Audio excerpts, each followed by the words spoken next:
shine bright. A new chapter unfolds on the gridiron. Buckle up, because the Rams are about to electrify the NFL. All Los Angeles Rams games can be heard right here on KSHP, AM 1400 and 107.1 FM. Los Angeles Rams football. Sponsored by Steiner's Pub, a true Nevada-style pub. The views and opinions expressed in the following program are those of the program's participants and do not necessarily reflect those of station staff, management, and advertisers.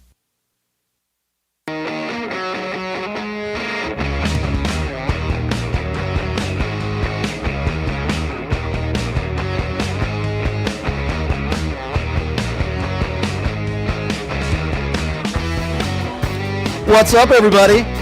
A very happy Wednesday. Yes, ladies and gentlemen, we are 6 days away from Election Day. Welcome to the show. Welcome to Pushing the Limits. I'm Brian Shapiro, the most listened to talk show, certainly in the Valley, and one of the fastest growing shows across the country. We appreciate you being a part of what we do here. You could be watching, listening on the Occupy Democrats Network, the Washington Press Network, of course, on my personal YouTube page, which is at PTL Radio Show, pushingthelimits.live. We're on Twitch, we're on X, we're on YouTube, yes. And we got a big show lined up for you today. Thank you so much for joining us. And, you know, Donald Trump trying to make the case 6 days before the election that he's not Adolf Hitler. Yeah, we'll be talking a little bit about that. Mike Johnson caught on audio and video talking about Trump's top priority is repealing the Affordable Care Act. By the way, they still have no replacement plan. We'll be talking a little bit about that as well. And again, Donald Trump losing his mind this morning, losing his mind yesterday. Meanwhile, Kamala Harris with a positive way forward for the country. In fact, Kamala Harris is going to be in Las Vegas tomorrow. J-Lo is going to be campaigning with Kamala Harris, I believe today, if I'm not mistaken. Ocasio-Cortez in town with the second gentleman, Doug Emhoff. He is going to be speaking at UNLV. Listen, it's the final days. It's crunch time, right? It's the final days before the election. And how are you guys feeling out there? We're going to be taking a lot of calls coming up a little bit later on in the show. But without further ado, a guy that I admire very much. He's the former governor of the great state of Nevada, and to be frank with you, I wish he was still our governor, with all due respect to Joe Lombardo. And he's been absolutely working hard to try to get Kamala Harris back. I shouldn't say back to the White House, because she is the vice president, but to make her the first female president in the history of this country. So it's an honor to have former Governor Steve Sisolak of the great state of Nevada joining us right now on the line. Governor, I really do appreciate you coming back on and taking the time, my friend. How are you? I'm terrific. It's always a pleasure, Brian. Thanks for having me. Thank you, Governor, so much. I have to ask you this to start, and I hate to ask you a negative question, but what did you make of that MSG rally that Donald Trump held in New York City the other day, and the hateful rhetoric? I mean, what was your reaction to that? Well, I'm disappointed in the rhetoric, but I'm even more disappointed that so many people are buying into it. I mean, imagine filling a Madison Square Garden. I've been in Madison Square Garden with people that are buying into the rhetoric, and that sentiment is disappointing. Yeah, very disappointing. It is, and I mean, what do you make of the excuses? I mean, I know all the times that you've run for office, no matter what it was, whether it was governor or whatever it was. Don't you guys vet people that introduce you? You guys vet people that you know who they are. What do you make of the fact of the excuses that Trump makes? Oh, I didn't know who this guy was. We didn't know. What do you make of that? Well, you know, I can't speak to, obviously, at the presidential level how much vetting they do. Clearly, at the level I was at, you vetted the people that were going to go up and speak. To be candid, we never approved anybody's comments or their speech. You kind of gave them guidelines to go by, but you hoped that they were going to express your sentiment and represent you adequately. Those comments were just absolutely despicable. Yeah, I agree with you. Governor, what do you make of the fact that this race is so close, not just in the state of Nevada, of course, but throughout the country? Why do you think that is? Well, I think there's a certain amount of dissatisfaction, you know, with the electorate, and I understand that. People are concerned about the cost of living. I hear that every day from folks when I'm speaking and I'm campaigning for Kamala, that, hey, Governor, if you go in the grocery store and you see what it costs to, buy food for a family, and right now to buy food for a family would be tough to do, right? It's tough to do. Cost of living is up. Immigration is up. Yet at the same time, we've got the most pro-union, pro-labor administration we've ever had in this country, in my opinion. And I think that they're going to go a long way towards getting in line some of these prescription drug prices, some of the price gouging that's occurring, and giving the middle class and the lower middle class a chance to actually succeed and have a better life. Governor, do you put anything into the fact that it seems like the turnout for Republicans in the state of Nevada is very high with early voting? Do you make anything of that, or do you take the side of these are probably people that would have been voting on Election Day anyway? What do you make of that? Yeah, I don't make too much out of the early voting. I mean, you talk to people regularly, and we've made it so you've got a wide choice. Some people, Brian, are traditionalists. They want to go on Election Day, they want to stand in the line, and they want to cast their ballot because they've been doing that for 40 or 50 years. Yeah. And I get that. I totally understand that. Others say, look, it's convenient to just put it in the mail, you fill out your ballot, you put it in, you sign the envelope, and you mail it in. Others say, look, I'm at the grocery store, I'm at the mall, it's a good time, let me stop in and vote. So I think it's a matter of convenience. And there's certain people that are just said, hey, look, let me get this out of the way. I think there's a certain amount, I think I'm going to use the word for disgust existing with this campaign right now. Yeah. And people are saying, let me just vote and get it over with. Let me get it done so I don't have to listen to these ads anymore. I don't have to be subjected to this kind of commentary. And that's why they're voting early. But I don't think the turnout's going to be much changed overall. You're going to see less, I think, on Election Day and a little more early going in. Sure. I want to ask you a little bit about your instincts, gut instincts, right? The first time you ran for governor, did you have instincts that you said, geez, I think this is going to happen. I think I'm going to be the next governor of the great state of Nevada. And then on the flip side of it, when you're running against Joe Lombardo, whether it be weeks or days before, did you have a feeling like, I might be in trouble? And there's a reason why I'm asking you this, because I wanted to get your instincts on what you think is going to happen Tuesday. But as someone who's run for office plenty of times, do you have those instincts, and are your instincts usually right, or do you pay any attention to that at all? Yeah, I did have the instincts. The first time I thought we had a really good chance going in. I think we were breaking our way on the re-election, a couple of years back.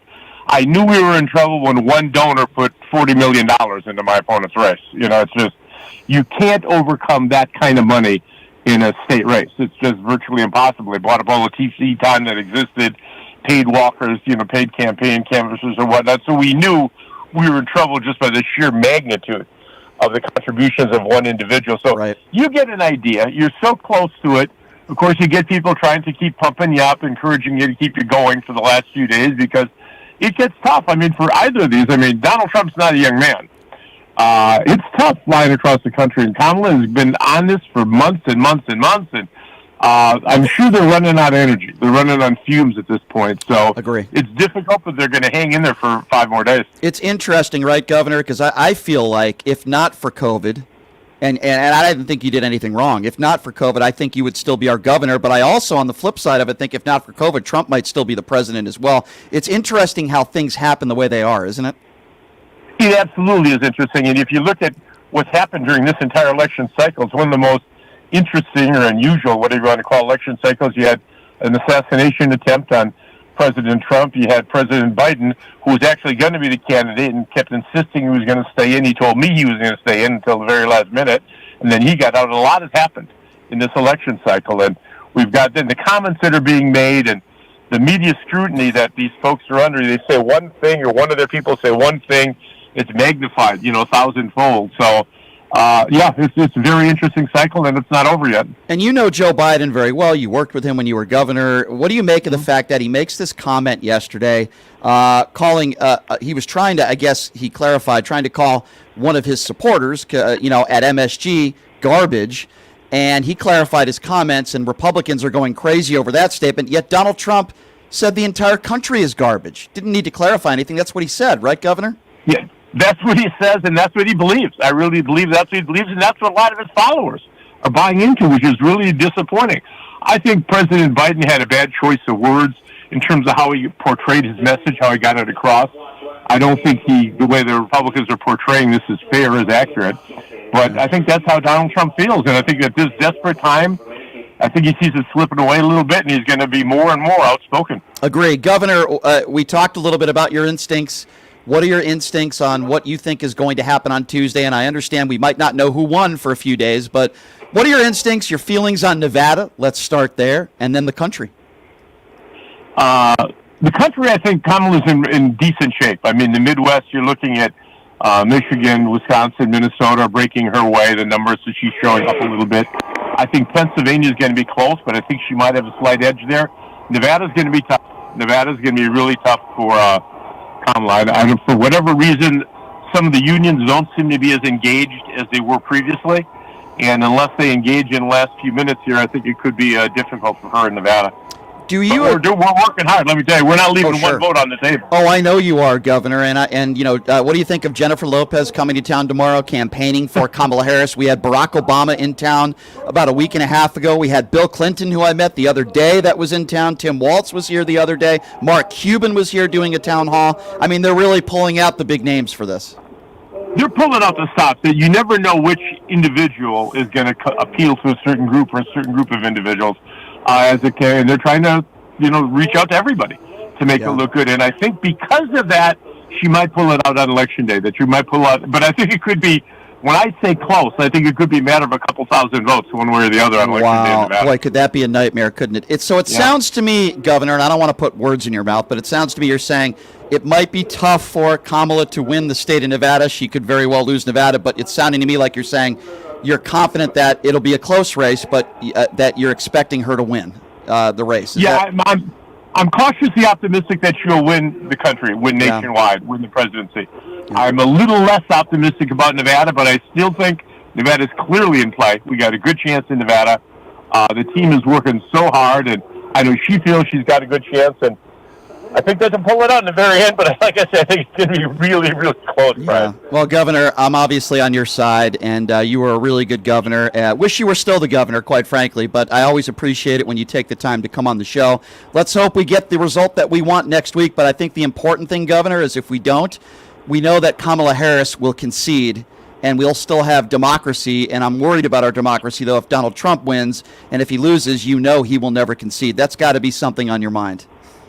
That's clearly on my mind, and it's some people have said to me, what's worse, if he wins and we're going to deal with it for 4 years, if he loses, and the state of effect that this could pull this entire country into, that he'd push a country into with this, because his supporters are just not going to, they're going to follow him, and he's not going to concede gracefully. That's just not what's going to happen. So, yeah, we're hoping for the best. And I agree with you. I don't think it's going to be Tuesday. I think it's going to be later in the week next week. Yeah, I tend to agree. Governor, I always appreciate it, and we know how busy you are to take the time to join me, and hopefully we'll see you at the rally tomorrow. I really do appreciate your time, Governor Steve Sisolak, and we'll talk to you soon, okay? Thank you so much. Pleasure. Thank you much for having me. Thank you, Governor. There you go, Governor Steve Sisolak joining us. All right, well, there you go. You heard it from the governor. He's very optimistic that Kamala Harris is going to be our next president, but he's very concerned about the state of Nevada, as am I, by the way. I agree with everything he said. Very close race. I think Trump might take Nevada, unfortunately. I wish that wasn't the case. But I do believe she's going to win the election. Governor Steve Sisolak was a really good governor. He did a really good job. He's not perfect. He made mistakes. We all do. I wish he was still our governor. But you heard the honesty in his voice. He's concerned about Nevada, but they're working very hard. While all this stuff is going on, Donald Trump is still making the rounds. He had another disgraceful rally earlier today. And then yesterday he's talking about RFK Jr.'s, or I should say Donald Trump talking about suicide, and he's talking about mental health. He's talking about suicide, and he's talking about RFK Jr. in the same sentence. Why is this important? I'll mention why in a moment, but listen to what Donald Trump had to say about this. I will assemble the best and brightest minds, including Robert F. Kennedy Jr., RFK, with the goal of reducing by 50% within 4 years the rates of childhood cancer, depression, and suicide. So he's talking about suicide in RFK Jr. I want to give people a little bit of history. RFK Jr.'s ex-wife committed suicide. Tragic. after she found his diary where he chronicled in explicit detail his affairs with 37 different women. So I guess we can all maybe can understand why he sees his RFK Jr. as some sort of expert with that scumbag. And yes, I'm going to call him a scumbag, RFK Jr. And you see, Donald Trump is talking about hate. And he's going after Beyonce not performing at a Harris rally. Have a listen to this. She can't get anybody. 3 days ago, she said Beyonce was coming. So people came to see Beyonce, but Beyonce went up, thank you very much, everybody, and then she left. She didn't sing. And then they all left. She was speaking, nobody, and they were booing the hell out of her, by the way. And the fake news doesn't report those stories. Because it's not true. They were not leaving. They were not booing. And doesn't that make this better? Doesn't it make this better? That Beyonce didn't perform, and yet all those people still showed up and they stayed, and Donald Trump is a liar. And then we have Nikki Haley yesterday making the rounds, doing some interviews. And doing what she always does, and I heard that she wanted to speak at MSG, and the Trump campaign pushed her aside and said no. Instead, they put racist comics and idiots up there making despicable statements about Puerto Rico, about Jews, about black people. And now all of a sudden, Nikki Haley, once again, days before the election, thinks that this hateful rhetoric is going to stop. So when you look at these things, it has got to be a story of addition. This is not a time to have anyone criticize Puerto Rico or Latinos. This is not a time for them to get overly masculine with this bromance thing that they've got going. 53% of the electorate are women. Women will vote. They care about how they're being talked to, and they care about the issues. They need to remember that. This is a time of discipline, and this is a time of addition. Yeah, discipline. Nikki, you imbecile with no backbone, you despicable person with no backbone, a man who went after your husband for serving, gone after your family, nicknames for you, doesn't want anything to do with you, and yet you've still endorsed him? And you think that somehow they're going to stop attacking women? Well, apparently it doesn't matter to you because you're voting for Donald Trump. Oh, yeah, and she continues, and she's trying to give Republicans, MAGA Republicans, and Donald Trump some advice as if he's going to take it. Have a listen to this. They were right to denounce the comedian. They need to go and tell Puerto Ricans how much, they do value them. They need to tell Latinos that, but they also need to look at how they're talking about women. I mean, this bromance and this masculinity stuff, it borders on edgy to the point that it's going to make women uncomfortable. You've got affiliated PACs that are doing commercials about calling Kamala the C word, or you had speakers at Madison Square Gardens, referring to her and her pimps. That is not the way to win women. That is not the way to win people who are concerned about Trump style. This is a time to talk about the economy. This is the time to talk about immigration. This is the time to talk about national security. And this is the time to talk about Kamala Harris. Is this woman on drugs? Has Donald Trump ever done that? This is who Donald Trump is. And she thinks that they're going to change 6 days before the election. The imbecile, by the way, who's supporting Donald Trump and voting for him. When has Donald Trump ever done any rally, had any speech where he just stuck to policy? He doesn't have policy, by the way, where he talked about the economy. No, he attacks Kamala Harris. Yeah, he'll talk about her. He calls her stupid. He insults her. Is Nikki Haley this stupid? I always considered her at times to be an educated, intelligent woman. Is she just lying? Is she this dumb? Donald Trump's been doing this for years. In fact, he's done it his entire life, and running for office never stopped him demeaning women based on their looks. A woman can't be a 10 if she's flat-chested. He's made sexual remarks about his own daughter. 5 kids with 3 different women, a liable sexual abuser, 30 women that have come forward that have said he sexually abused them or raped them.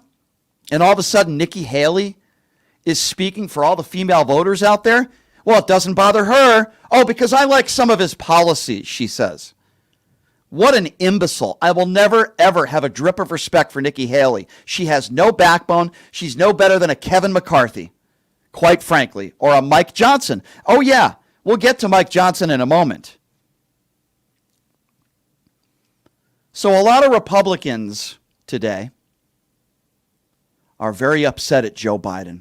They're so upset at Joe Biden. And the reason why they're so upset is because of this statement that Joe Biden made in an interview yesterday. The only garbage I see floating out there is his supporters. Now, Joe Biden clarified, and he said he was specifically talking about a supporter and some of his supporters that spoke before Donald Trump took the stage at MSG. And I would agree with that. He clarified. By the way, it was Donald Trump the other day who called the entire country garbage. Let me be very clear with all of you and to the MAGA morons out there that are listening to this show, and I know there's plenty of them out there because I get messages from them every day. At this point, if you're still voting for Donald Trump and you believe it's a two-tier justice system and he hasn't done anything wrong, he hasn't broken the law, he's not a sexual abuser, that he's a good man who cares about you before himself, he puts country before himself, and you have no problem with him hawking Bibles, and you have no problem with him selling shirts of when he had to turn himself in, and the gold sneakers, and you have no problem with him defying a subpoena for a year and attacking every single color in the crayon box, quite frankly, except white right-wing evangelicals. You have no problem with any of that stuff. And you think, Kamala Harris is a DEI hire, then you're garbage. So while Joe Biden clarified his statement, I'll say it myself. Most, not all, but overwhelming majority, most who are going to be voting for Donald Trump if they haven't already are garbage. You're garbage. Many of you are bigoted in nature. Many of you are racist, uneducated. Many of you, quite frankly, are brainwashed, are part of the cult, can't think for yourself. You listen to Newsmax or Jesse Waters or Fox News over and over again, you believe the stuff they spew. You're idiots. You're garbage. He has no plan for the future. Forget about even his behavior and the criminality. What is his plan for the future? Other than deporting 20 million people, taxing middle-class families, and giving huge tax breaks to the rich, the top 1%, like he did when he was in office? Really, what is his plan? Talk to you MAGA dumbbells out there. You can't even name one policy that you like. Even I could probably name a couple Trump policies that might have worked. But some of you are so stupid, garbage. And let me be frank. Donald Trump said the entire country is garbage. No, we are not. And we are going to prove that on Tuesday. Because most of this country has the wherewithal. Many people that listen to this show, that call into this show every day, that are informed, educated, and hardworking Americans that will not be voting for Donald Trump. This country is not garbage. We have a lot of problems. We have some bad people in this country. We are not garbage. Puerto Rico is not garbage. The garbage is you. The people who drink the Kool-Aid, who think Donald Trump cares about you. Donald Trump doesn't care about you. Donald Trump doesn't like you. The people that he hangs out with are not people like you and me. The people that he hangs out with are the elitists that hang out at Mar-a-Lago. How is it possible that you are so stupid that you don't understand that? He doesn't care about you. He doesn't care about his own family, his two sons, Uday and Kusei. His daughter wants nothing to do with him. She hasn't been seen anywhere on the campaign trail, or Jared, the idiot Kushner. Half of his administration either are not supporting him or have already endorsed Kamala Harris. 5-star generals, people that worked alongside him that know him best. And usually the people that are praising Donald Trump, the people that say how smart he is allegedly and how much he cares about us and how he's a good man, are people that don't know him. They've never had dinner with him. They've never had a personal conversation with him other than maybe a handshake or getting paper towels thrown at them. They don't know him personally. The people that know Donald Trump best, like Lev Parnas, who I had in the other day, the people that have been around him, many of them refuse to support him. They won't even be voting for him, even his former vice president. The loyalists that are around him, like the Rudy Giulianis of the world and those that went to prison for him, well, sure, those people are standing by him, the felons. Half of his administration won't be supporting him. Many in his administration have endorsed Kamala Harris. Why is that? I'm just curious. Why is that? Well, I'll tell you why. Because they're the ones that know Donald Trump best. Usually those that are praising Donald Trump are people that have never sat down with Donald Trump, that have never had dinner with him, that never worked for him. Listen to the people that know Donald Trump best. And I'm not talking about surrogates that get paid money to curl themselves into a pretzel like some of the imbeciles that have done this show. I'm not talking about those people that get paid to say nice things about Donald Trump. I'm talking about people that have worked for him, people that are no longer getting paid to work for him. Listen to people that are close to him that know him best. Those are the kinds of people that I am talking about. What more do you need to see? This election should not be about policy. Policy is very important, and I agree with Kamala Harris on a number of different issues in policy, and I disagree with Donald Trump and so many MAGA Republicans on so many different issues. But even more important, in my personal opinion, this election is about sanity. This election is about security. And this election is about democracy. So spare me your BS. Oh, I like some of Trump's policies. I don't like that Kamala Harris. Spare me your BS. Spare me. And if you want to talk about policy, the House Speaker, the imbecile himself, Mike Johnson, was caught on video, maybe not even realizing that people were recording him. Guess what he said one of Donald Trump's top priorities will be if he wins next week? Have a listen to this. There's a lot of talk. I mean, healthcare reform is going to be a big part of the agenda. When I say we're going to have a very aggressive first 100 days agenda, we got a lot of things still on the table. But healthcare, that's part. It's the secret. It's the secret. Not a secret. There's some really important ideas on the table, and we have a docs caucus, the physicians who serve in the House, and they've got a menu of options about this thick. And I think this is part of it, because if you take government bureaucrats out of the healthcare equation and you have doctor-patient relationship, it's better for everybody, more efficient, more effective. That's the free market. Trump's going to be for the free market. You heard a little sample of that last night. We want to take a blowtorch to the regulatory state, okay? Yeah. I mean, these agencies have been weaponized against the people, and it's crushing the free market. It's like a boot on the neck of job creators and entrepreneurs and risk takers. And so healthcare is one of the sectors, but we need this across the board, and Trump's going to go big. I mean, he's only going to have one more term, right? Can't run for re-election. Right. And so he's going to be thinking about legacy, and we're going to fix all these things. And, no Obamacare? No Obamacare. Yeah, the ACA is so deeply ingrained. We need massive reform to make this work, and we got a lot of ideas on how to do that. There you go. They're going to repeal the Affordable Care Act, one of Donald Trump's top priorities, according to Mike Johnson. No replacement plan, though. Concepts of a plan. What's next? Get rid of Social Security, get rid of Medicare. What's next for the Republican Party? It's a sick joke. So going back to what I said earlier, Joe Biden might have misspoke, talking about the alleged comedian and others that made some horrible racist and bigoted jokes at that MSG rally. I believe Biden when he claims that he misspoke. But I would have no problem with Joe Biden calling so many in the MAGA base despicable. I have no problem with calling so many of these people garbage. But in closing, I'll say this. We have a chance to take out the garbage on Tuesday, as Michelle Obama put it last week. We have a chance to pick up the scraps, go to the voting booth,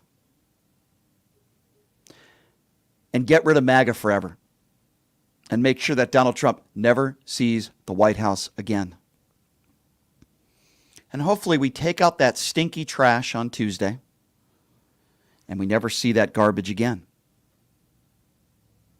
And all of his MAGA supporters, so many of them garbage themselves, can go follow Donald Trump to the landfill, and they can stay there. So we never have to hear from them again either. Ladies and gentlemen, as Americans, we are taking out the garbage on Tuesday. Will you do that with me? Will you take out the garbage? Say goodbye, get the hell out of here, go to that landfill. I never want to see you in my home again. I never want to see you in my work again. That garbage is starting to smell.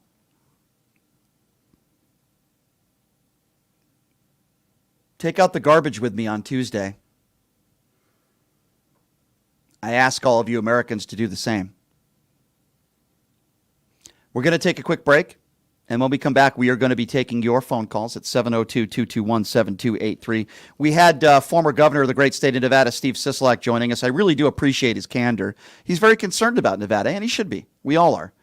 I don't know what's going to happen here in the state of Nevada. I don't know what's going to happen on Tuesday, but I'm starting to get, I don't know if confident is the right word, but as the governor put it, optimistic about Kamala Harris winning on Tuesday, but I don't know how Nevada's going to go.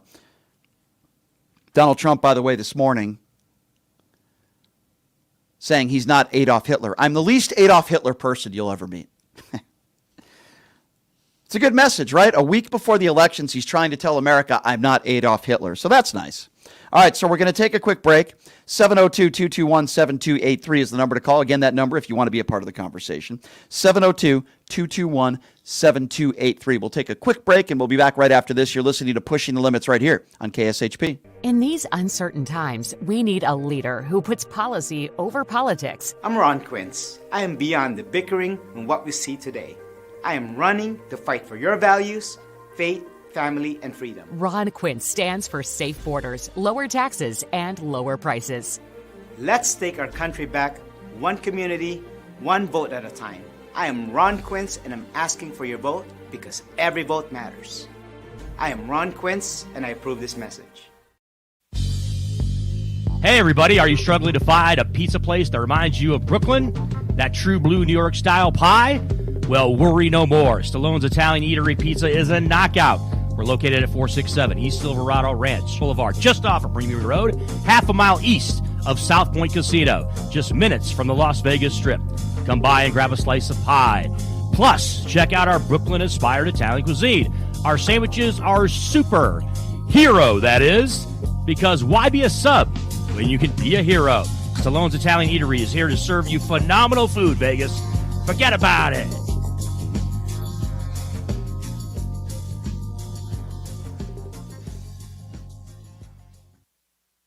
Have you ever dreamed of having your own radio show or a podcast, but just didn't think it was possible? Well, dreams can come true. Radio U. Radio U is a 5-day course that'll teach you how to acquire your dream show. We'll teach you how to host, how to write commercial, how to interview, how to market, how to write a contract, and most importantly, how to monetize your dream radio show. You'll learn from some of the best in the business with over 75 years in broadcast experience. You'll learn from people like me. And the best part? Every single student will be live on the radio as part of the class. Plus, one student from each class will get their very own radio show. You'll be live on the air right here in Las Vegas. Radio U. The 5-day course is being offered at $699. For more information, give Radio U a call. 702-763-5024. That's 702-763-5024. Or check them out at RadioYOU101.com.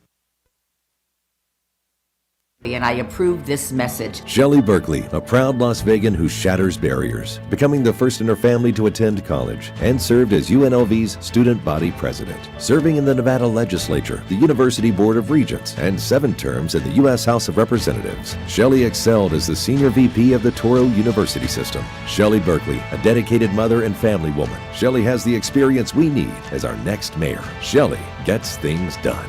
Paid for by Shelley Berkeley for mayor.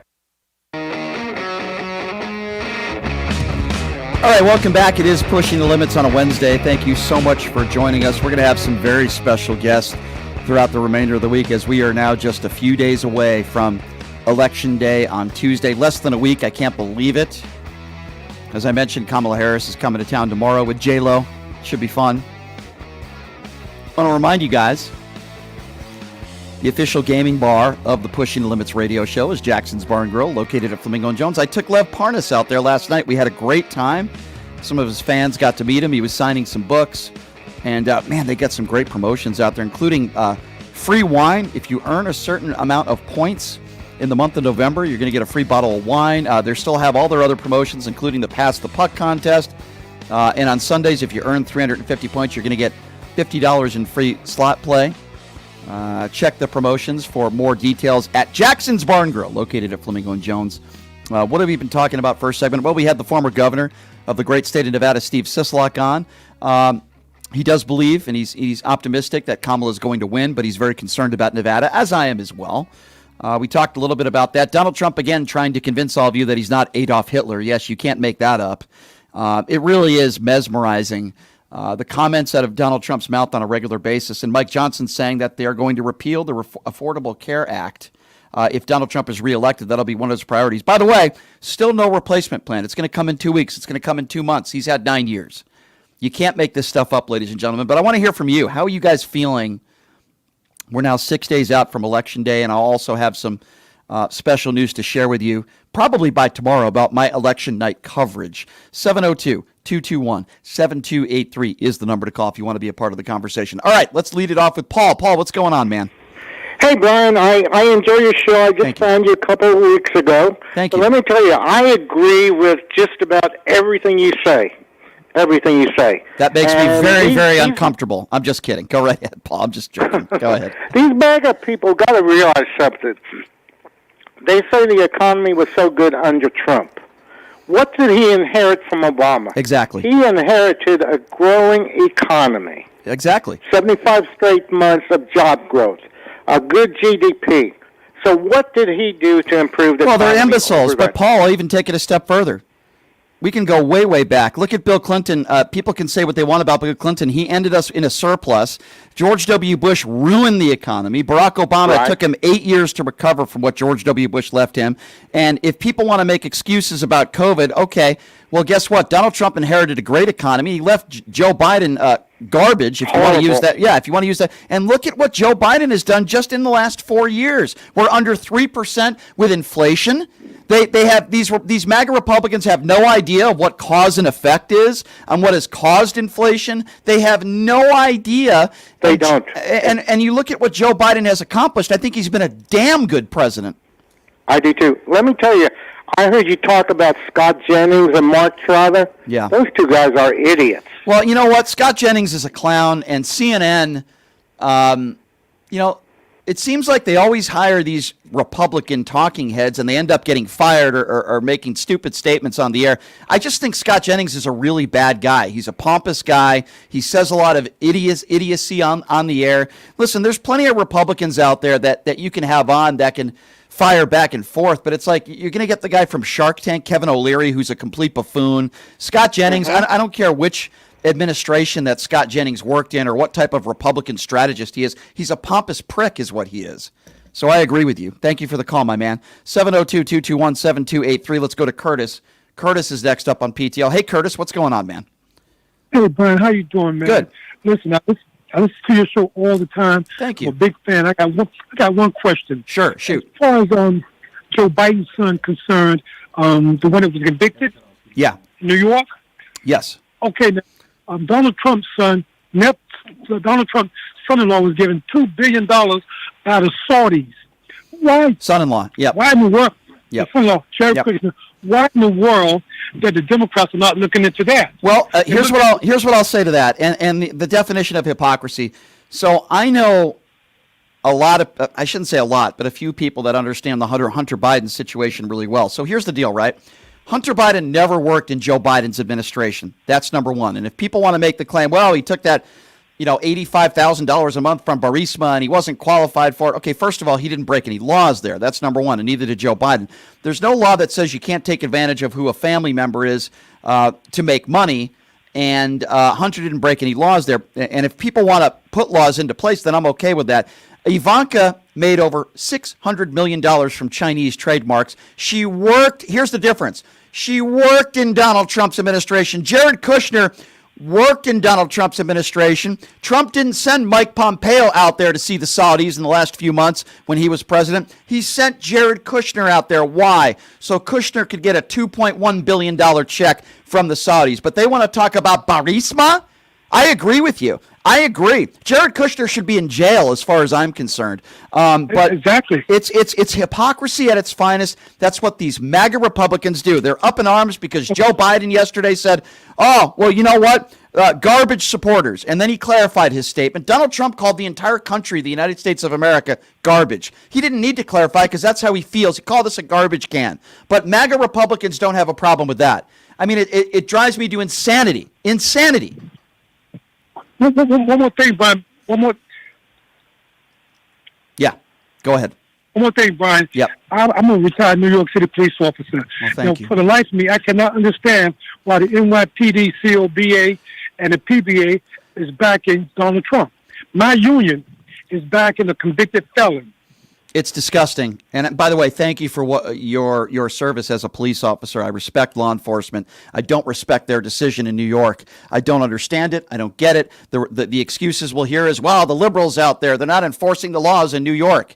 I mean, again, you'll hear it all the time from MAGA Republicans. Only serious crime is in Democrat, liberal-run cities. By the way, that's also a lie. And throughout the country, serious crime, violent crime is down 30% of Barack Obama. But when you hear Donald Trump every day say, crime is up, people are stupid, they're imbeciles, and they believe it. It's not true. It's a lie. Just like it's not true that if you drop your child off at school, they're not going to cut off genitalia or mutilate your children, and they're going to come back another gender. But if you hear Donald Trump say it every day, some of his idiot supporters believe it. I can't talk to those people. They're so stupid, I can't talk to them. 702-221-7283 is the number to call. Let's go to Charles. Charles is next up on PTL. Hey, Charles, what's going on? Hey, what's going on, Brian? Congratulations on your syndication. Oh, thank you. You work hard on your show. I appreciate that. Looking forward to hearing you on some other networks. Thank you. Just a couple of quickies, things that you went over.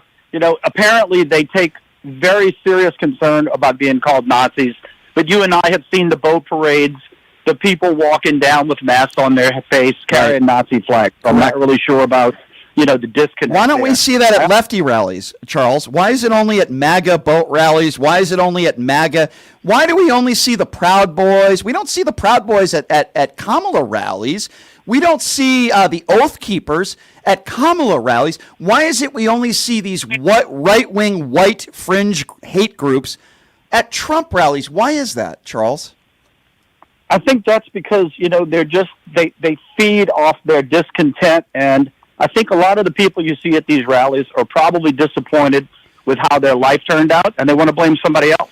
I think you're right on the head. I think you hit it right on the head. That's exactly what they want to blame a hangnail on Joe Biden. They want to blame everything on Joe Biden. I lost my job because of Joe Biden. I broke up with my girlfriend because of Joe Biden.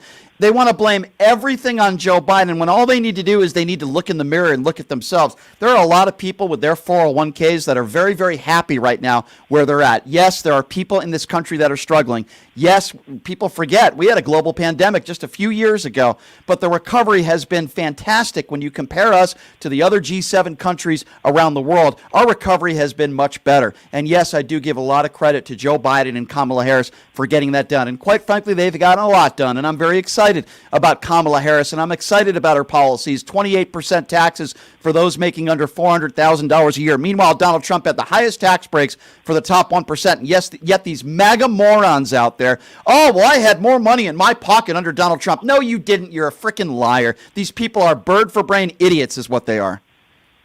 No, and I want to make one more mention, too, because, there's a lot of what I like to call freedom warriors out there trying to struggle to make sure that what comes over the airways are facts and empirically verifiable.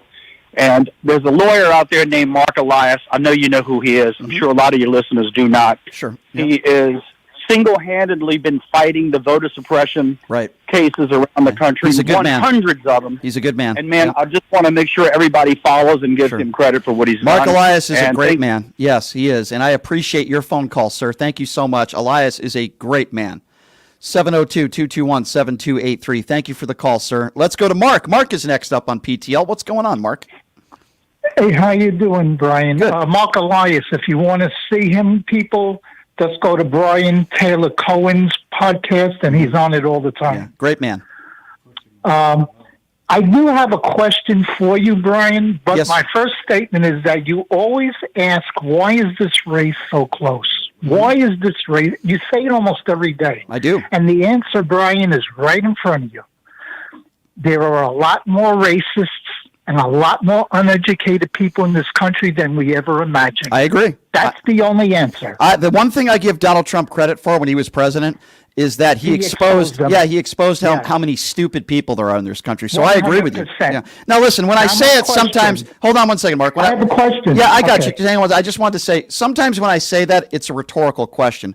Yes. I think the reason why... What they'll say. Yeah, I like to ask them because I like to pick other people's brains, like the former governor of the state of Nevada, which I asked him earlier. But my answer is very simple, very similar to yours, in that there's a lot of stupid people in this country. There's a lot of selfish people in this country. There's a lot of ignorant people in this country, a lot of ill-informed people. They need a leader, and they look at Trump as the leader. They're all sheep, and they follow his word. Yes. Because they have nothing else going in their life. Right, right. Now, the other thing I want to mention, I want to ask you a question. Yes. But first, to the people in the chat on YouTube, I am Army Combat Medic. I am not MAGA. I'm only putting that stuff in there to rile you people up and get you fired up. So I'm not MAGA. Mark, I'll say that I have a lot of people. My question. Yeah, go ahead. My question to you, Brian, is that, like me, you state that I am fed up with MAGA. I can't stand them. If you're voting for Trump, you're a garbage pail, and I agree with you. My question to you is that Carmine is your friend. Who's Carmine? He is Carmine, the guy you used to have on the radio. He came on the radio a few times as a guest. Carmine Sabia. Carmine Sabia. Right. Yeah. What do you think about him? So for people so let me respond to that. For people that don't know who Mark is talking about, there's a popular conservative pundit named Carmine Sabia who's done my show multiple times. I'm very disappointed in Carmine because I don't think Carmine's a bad guy like some conservatives out there, but he's extremely ill-informed, and I hate to say this about him, but I think he's very dishonest. I think he says things on the air and he says things on his social media page that are simply not true.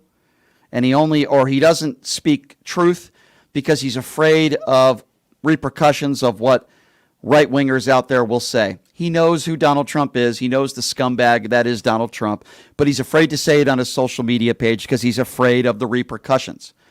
I will say anything I want on this show. I say how I feel. I tell it like it is. I don't care whether people like it or not. A few months ago, I had some great conversations with some prominent people on social media, and they said, Brian, you got to stop caring what everybody thinks. I took that to heart, and quite frankly, it helps my mental health. I don't care what people say about me. You know what I care about?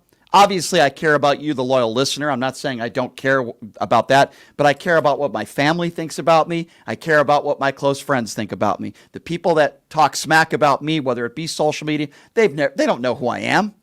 These people haven't hung out with me. They don't know who I am, but they'll say things thinking that they know who I am. I've stopped caring. Okay, I've stopped caring, and there are people like Carmine, quite frankly, that I am very disappointed in. Thank you for the call, Mark. We're going to take a few more phone calls, then we're going to go to break, and we have a special guest joining us for hour number 2. We're going to take some more calls, 702-221-7283. Let's go to Jack. Jack is next up on PTL. Hey, Jack, what's going on? Yo, what's up, man? Hey, I just wanted to talk some numbers, man, right before the election. Okay. I'm from Philly. There's a large Puerto Rican population, and in 2016, Trump won by 40,000 votes. In 2020, Biden won by 80,000 votes. Yep. There's 500,000 registered Latino voters in Pennsylvania, and people got fired up, man. These are like proud people. I got something better for you. One thing. I got something better for you. 450,000 people from Puerto Rico that live in Pennsylvania. 450,000. Yeah. Yeah. And so with Pennsylvania, he has one path, dude, with in the 7 battleground states. He needs Nevada, Arizona, and Georgia. And I looked in Nevada, you have 1 in 5 voters that are Latino. I don't know the amount of registered voters Latino I'm going to tell you this. Nevada. Yes, I'm going to tell you this, okay? And I'm going to speak in very general terms here. There are a lot of reasons why if Trump loses, but I'm going to tell you what a major F-up this campaign. And you know what? Trump could have disavowed. We know he's a piece of garbage. We know that. But his campaign really screwed up, allowing that sort of rally at MSG to be hate-filled. The comments that were made about black people, about Jews, and especially Puerto Rico, there is no question I think that's going to have an impact on the election next week. I have no doubt about that. They're interviewing people in North Philly, where that's a large population, and they're saying if he would have just came out and disavowed the gentleman that made these, but that's not who he is. That's not who he is. Right. That's not who he is. Right. And it's very simple for anybody in Donald Trump's campaign that says, "Hey, we didn't know," or Donald Trump disavows anything that their campaign staff will say. It's very simple. Why didn't he disavow when he took the stage? That's the first thing he should have done. I don't agree with that language. I don't agree. I disavow. I don't agree with those jokes. It's wrong. He could have disavowed right. He didn't. Why? Because he agrees with it. And this is who Donald Trump is, my man. This is who he is. We all know who he is by now. This is who he is. Take out the trash on Tuesday. 702-221-7283 is the number to call if you want to be a part of the conversation. Why don't we go to Dale? Dale is next up on PTL. Hey, Dale, what's going on? How you doing today, Brian? Good. A couple things. One, this disaster that happened at MSG. I mean, we did about whether he wanted to disavow it on Sunday or not. He's saying he don't know anything about it. He should have. Okay, these are his people that are putting these people on stage. He should have known about it, and every one of them had something vile to say. So I'll take it a step further. Here's how bad his campaign is. Now, I think Trump probably agrees with a lot of the statements that were made, but here's how stupid they are. They took out, allegedly, the comedian was going to call Kamala Harris the C word, which is beyond disgusting. And by the C word, I don't mean commie. I'm meaning a 4-letter word. And the campaign said, well, that's over the line. We can't allow him to say that. But they allowed, because how do we know this? Because it was in the teleprompter, these racist, bigoted jokes. They thought that would be a good idea. It's unconscionable. I can't understand it. Okay, one last thing, and I'm going to take issue with you about something that you keep saying. Okay. So, just bear with me for a moment. Okay. I really take issue with you calling these maggots morons. Mm-hmm. Okay? And the reason I say that is because if they were on, they wouldn't be doing it. They should be called more offs. Yeah, that's one way of putting it, my friend. I mean, I think moron is too kind for some of these people. I'll be honest with you. There's certain things I can't say on the air, my friend. But these are very dangerous people. And as I say before, if you go to a Donald Trump rally, and Kamala Harris said, go ahead, go to a Trump rally. These are some of the dumbest people that America has to offer. Am I saying every person that supports Trump is dumb? No, I'm not. Am I saying every person that goes to a rally is dumb? No, I'm not. The overwhelming majority of these people that go to these Donald Trump rallies, because I actually go to these rallies myself, are extremely stupid people. They're uneducated, they're ill-informed, and if you don't believe me, look at those interviews they do at some of these rallies. I've done some of them myself. These are very dumb people. They're dangerous people, they're stupid people, and let's hope there are far less of them than there are of us, my friend. Thank you for the call. Okay, so here's what we're going to do. We're going to take more phone calls on the other side. Virgil, Arlene, Maureen, John, we got plenty of people on hold. Phone lines are full, but just keep trying, and we'll get to as many calls as we can. We have Ilana Dropkin that's going to be joining us for hour number 2. We want to hear from you. That's why I call this the most interactive show in the country. We get calls all over the country every day. This is a perfect example of that. I want to dedicate more time to taking your calls in hour number 2, so we absolutely will do that. And I also want to tell you that this is an independently owned radio show. What does that mean? We rely on people like you. What does that mean?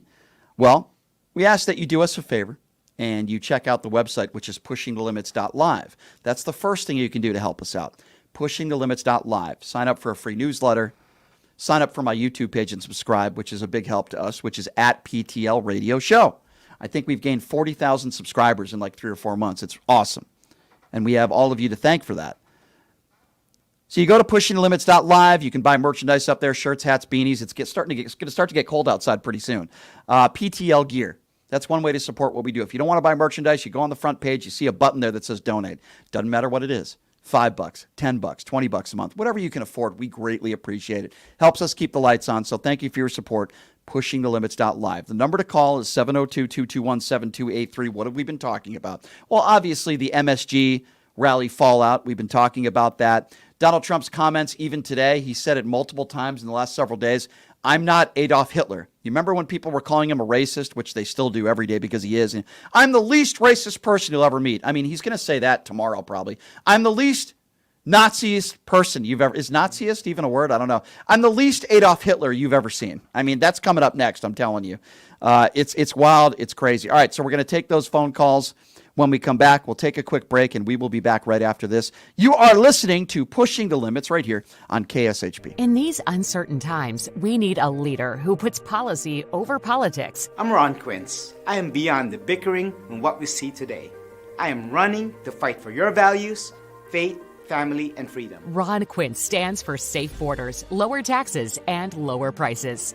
Let's take our country back, one community, one vote at a time. I am Ron Quince, and I'm asking for your vote because every vote matters. I am Ron Quince, and I approve this message. Hey everybody, are you struggling to find a pizza place that reminds you of Brooklyn? That true blue New York style pie? Well, worry no more. Stallone's Italian Eatery Pizza is a knockout. We're located at 467 East Silverado Ranch Boulevard, just off of Premium Road, half a mile east of South Point Casino, just minutes from the Las Vegas Strip. Come by and grab a slice of pie. Plus, check out our Brooklyn-inspired Italian cuisine.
Shelley Berkeley, a proud Las Vegan who shatters barriers, becoming the first in her family to attend college, and served as UNLV's student body president, serving in the Nevada legislature, the University Board of Regents, and 7 terms in the U.S. House of Representatives. Shelley excelled as the senior VP of the Toro University system. Shelley Berkeley, a dedicated mother and family woman. Shelley has the experience we need as our next mayor. Shelley gets things done. Paid for by Shelley Berkeley for mayor. Hello, I'm Ron Quince, and I'm running for Congress as a nonpartisan candidate in District 1. I'm dedicated to serving our entire community. In this challenging time, it's more important than ever to have leaders who focus on unity and progress. I believe in putting people over politics and finding practical solutions that benefit us all. Never stop believing in America, no matter our troubles and turmoil. We can and we will do better. We must be brave. Stop voting for those politicians who care about their career and gaining power but don't improve our lives. I believe in America and I believe in you. You need a candidate who believes in policy over party because you deserve better. In Nevada, every voice matters. I humbly ask for your vote this coming election, November 5th. To learn how we can create a better America, please visit quincefornevada.com. Paid for by Ron Quince for Congress. Who would have thought there'd be so many kids playing ice hockey in the desert? Jake Helb's Hockey Foundation and the Las Vegas Ice Warriors, founded by Gina Yusufzai 8 years ago, made it possible for families who can't afford the equipment and fees. Donate today at www.hockeyforkids.org and help us continue making a difference.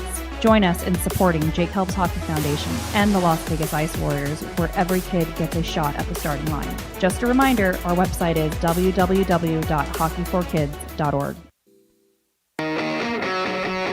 All right, welcome back. It is Pushing the Limits on a Wednesday. We are 6 days away from election night. Can you believe it? Oh, my. 6 days away. Welcome back to the show.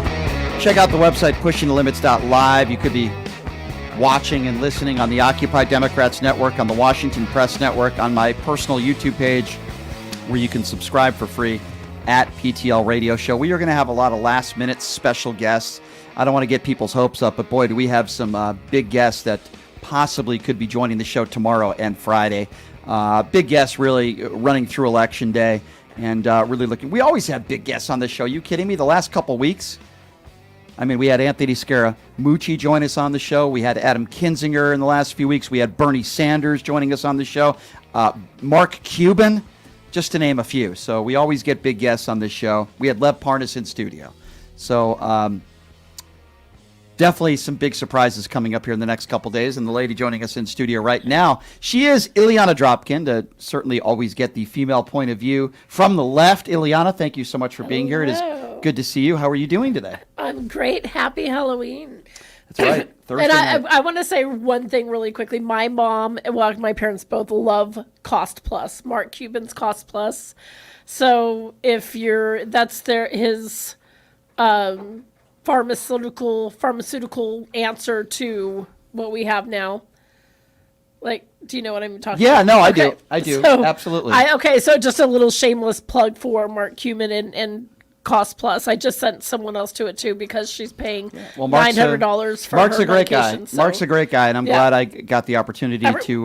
Try it out. Yeah, I'm glad I got the opportunity to interview him the other day. Mark's a really good guy, and there's a lot of people, including Arnold Schwarzenegger, a few hours ago, that decided to endorse Kamala Harris for president of the United States. Listen, he was a Republican governor in the state of California, and I admire the fact that he is also on the right side of history. And I'm a bigger fan of Arnold Schwarzenegger now than ever before, and I'm glad that he is on the right side of history. All right, so what have we been talking about here the first hour? Well, Donald Trump trying to make the case to the American people that he's not Adolf Hitler. That's a wonderful message for him in his campaign a week out from the election. When you have to start doing that, you know that you've lost that debate. I'm not Adolf Hitler.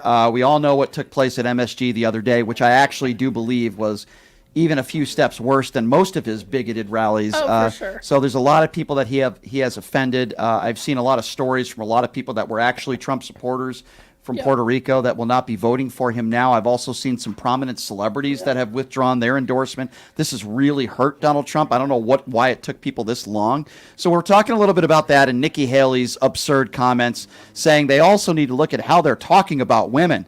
And it's like, well, you're a woman. You're supporting Donald Trump. I don't want to listen to you. Not only that, where's she been? This is not new. She has no backbone. She is a complete imbecile, and her political career is done. So let me ask you a question. So how is it that because all of a sudden, since he insulted Puerto Rico, by the way, this is not the first time he's insulted Puerto Rico, hence the throwing of paper towels, right. During the hurricane and withholding money from them. But when he insults his Mexicans, Hispanics in general, that was okay. Yeah, but Puerto Ricans that's just a bridge too far. Okay, so it's a good question. So here's what I would say to that. Now you're right. He's, these Mexicans, they're rapists, they're bad people, and I suppose some of them are good people. He's pretty much attacked everybody. But I think here's why this is getting more coverage. First of all, you're doing it in New York City, and you want to talk about a pool of people, all sorts of different people that live in New York. So I think that's number one. Number two, it was a high profile rally, for lack of a better term. Number three, it wasn't just a comedian that made the statement about Puerto Rico. It was other speakers. One guy that made a racist watermelon joke about black people, insults on the Jewish horrible. community. Yeah. So it was a plethora of people. I think that's number three, and I think it hit every network. This rally, now a lot of rallies aren't covered everywhere. This rally was covered everywhere, and I think maybe some people who are maybe living in their box a little bit finally got to hear what happens at a rally, and even worse, Donald Trump didn't denounce any of the statements. In fact, they're making excuses. So I think it was a rally that was hate-filled. It was a rally that was filled with bigotry, and a lot of people were insulted by it, even Republicans. And this got a lot more coverage. I also think it's important to note it's a week before the election. So the press corps is even going to be more intense now. So I'm glad it happened. I'm sorry that people were offended. You should be offended, but I'm glad it happened. And not surprised. Like the fact that anybody's surprised. Right. No, I'm not. This happened. I'm not surprised at all. I guess what I'm a little surprised at is how stupid his campaign staffers are that they allowed it to happen. 702-221-7283 is the number to call. Why don't we get back to the phone lines here, Ilana, and let's go to Kristen. Kristen is next up on PTL. Hi, Kristen. Thanks for calling in. Hi, Brian. How are you? Good. Good. I'm calling because I've been a second grade teacher in Michigan for 26 years, and a lot of the things I teach my second graders, and kids learn as early as kindergarten, like honesty, integrity, kindness, treating our fellow Americans with respect. I just don't understand it. I'm so appalled at just the way things are playing out this election cycle. I've been a voter since 1992, 93, something like that. And I just wanted to call to say your show is a breath of fresh air for me. Although I know it's a lot of I have a lot of anxiety. As do I. This, me too. As do I. But you know what? I'm not saying it's all going to go away next week, but I will say this. We're going to feel a lot better of where this country is headed, hope. and our mental health. We're going to all feel a lot better if we get the result that we're hoping we will get. So let's hope for that, and let's do our job and vote and take out the garbage, as Michelle Obama said. I'm going to keep using that phrase and give her credit for it. Yeah, we all need to take out the garbage on Tuesday. Okay. Yeah, take Donald Trump and his stupid MAGA supporters to the landfill. That's what we're going to do, and everything's going to be okay, my dear. Okay.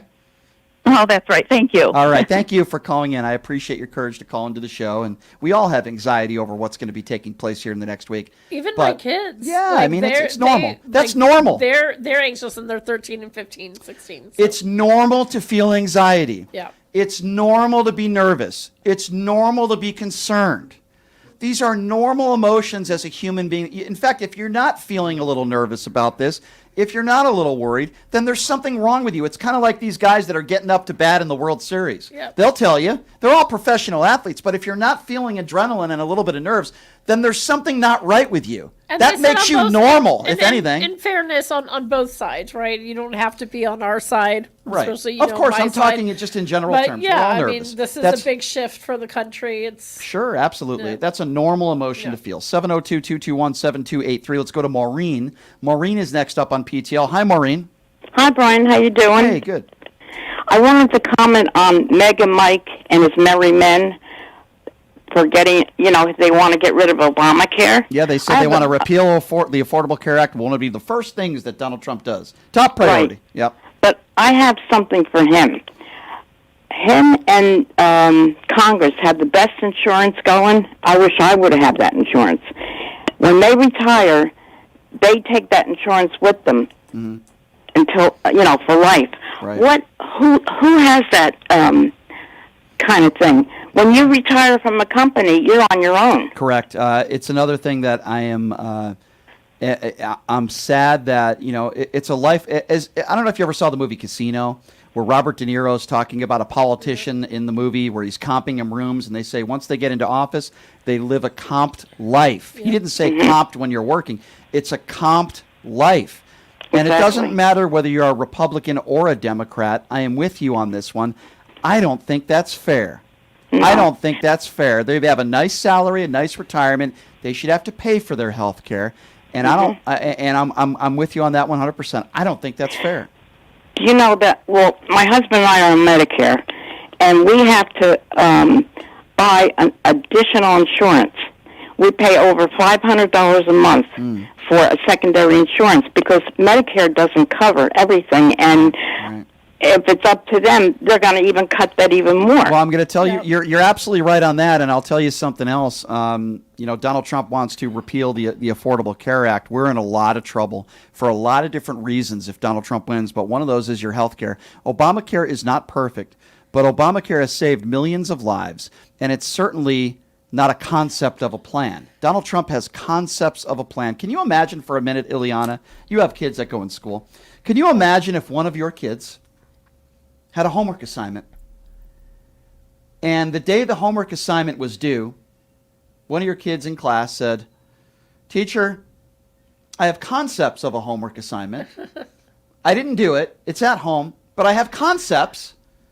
What do you think would happen? What do you think the teacher would say? I'm pretty sure my son has used a similar explanation, but he's 13. It's like the dog ate my homework. No, but I will say I feel what the caller's saying because I'm on Obamacare, me and my two kids, even though my husband is a teacher. Right. And he is on the teacher's insurance, but the teacher's insurance, they don't pay very well, and so not a lot of doctors take them.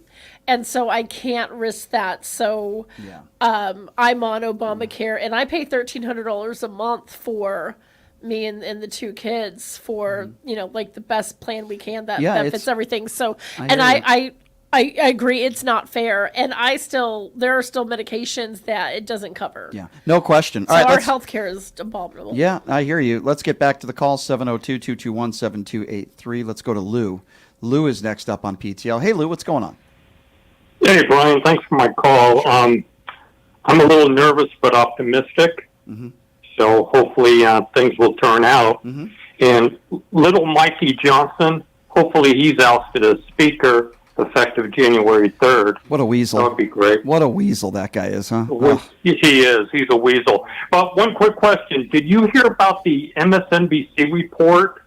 Trump team circulating a memo proposing to bypass FBI security clearances for all political appointees. I did hear a rumor about that, and can you imagine if that's the case, what a Trump administration would look like? We already know the imbeciles that would be working around Donald Trump.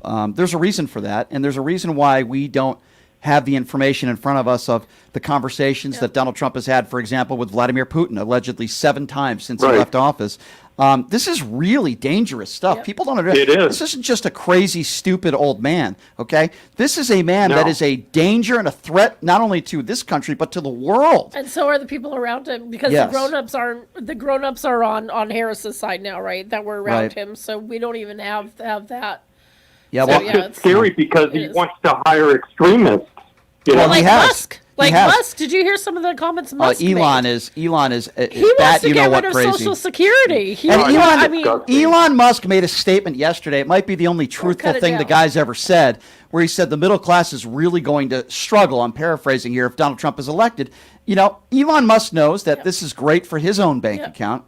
It's good for billionaires, and it's not good for middle America. Elon Musk knows that. He knows he'll probably save. Well, not probably. He will save billions of dollars if Donald Trump is elected. Listen, Elon Musk knows that. and he wants a hand in He the gets government. government welfare, though. Yeah, that's true. The United States government should really sanction him, you know? Well, there's a lot of people that the government should sanction that are around Donald Trump, my friend. You're 100% right on that, and I agree with you, and I appreciate your call. And your concerns, by the way, are the same as mine and most people that are on the right side of history, including former Governor Steve Sisolak, who joined us in hour number 1, and he echoed what you just said, sir. So thank you. 702-221-7283. Let's go to Virgil. Virgil's next on PTL. Hey, what's going on, Virgil? Yeah, hi, how's it going? Hopefully you can hear me clearly. Yes, sir. Thank you for taking my call. Sure. All right, so I jotted down some notes so I can stay on topic. It's kind of always. All right, so the first one I wanted to mention is the Tony guy, the racist comic at Madison Square Garden. Yep.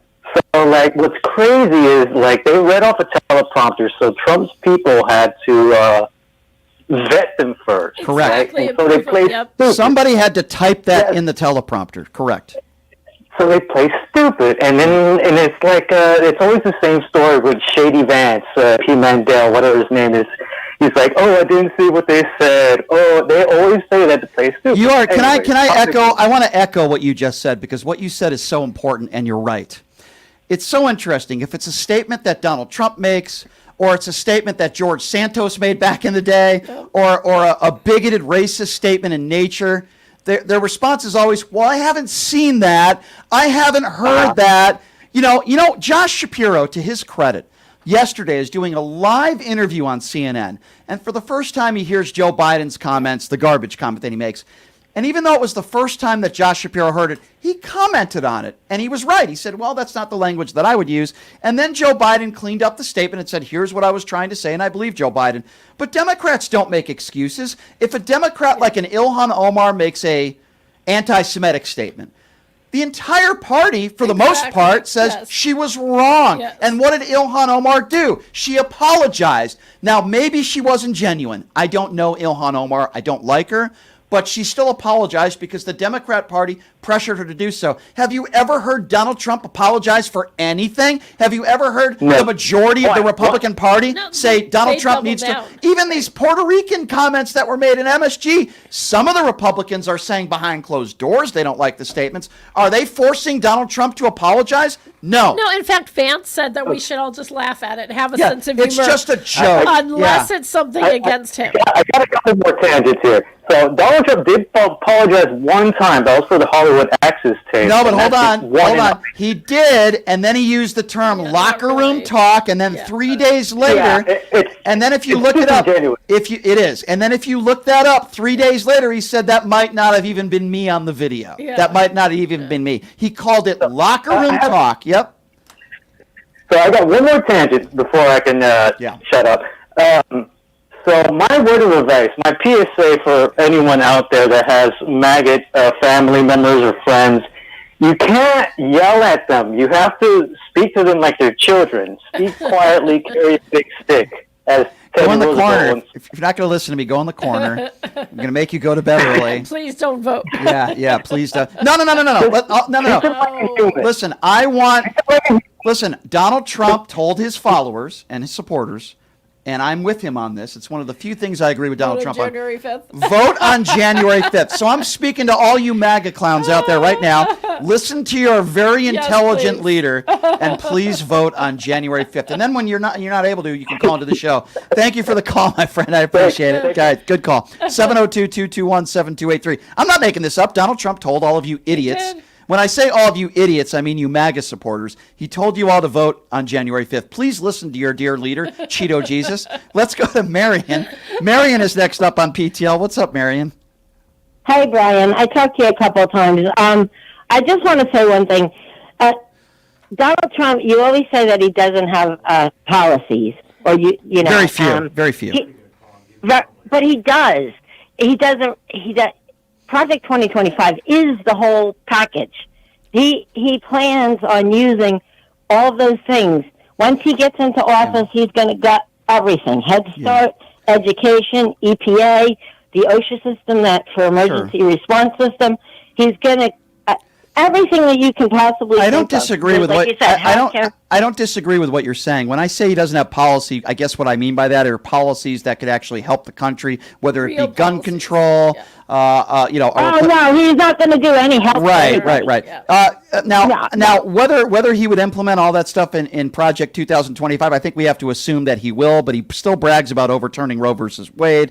I think if he had it his way, he would want abortion to be banned across the country. How do we know that? Because when he was asked on a debate stage with Kamala Harris, if it gets a bill on your desk, will you repeal an abortion ban throughout the country? He wouldn't answer that question. By the way, he wouldn't also answer whether he wants Ukraine to win the war, and the reason is because he wants Russia to win. Now, he won't say that, but his actions prove that he wants Vladimir Putin and Russia to win the war. Well, what he said is that he would stop, the war would stop immediately upon him coming he'll just pick up the phone. He wouldn't fund. Because the tough guy getting up in the morning, putting on his girdle and his 8 layers of orange makeup will just pick up the phone, Mr. Tough Guy and Draft Dodger, and who's, I guarantee you, never been in a physical fight in his entire life, silver spoon in his mouth since he was a baby, is going to just call Vladimir Putin, hey, Vladdy, knock it off. And I'm sure Vladdy will say, okay, Mr. Orange Man, we'll just withdraw all of our troops. It's the other way around. He'll call him up and saying, hey, we're defunding, so go ahead and steamroll. And by the way, you can go ahead and take Poland. I don't care. Like that's really what and by the way, he's so tough on China, right?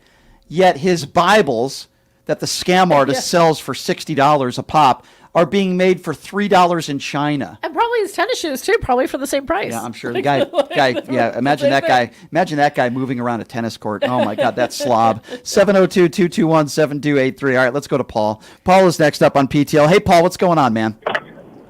Hey, man. You know what gets me on that whole Nazi Germany rally last week? Because let's be real, Brian, that's what it was. It was 1939 Germany. It just was. It's that, and this is what gets me, and I say this as a person of faith, it's the total BS when they open that Klan rally with a prayer to Jesus. Yeah.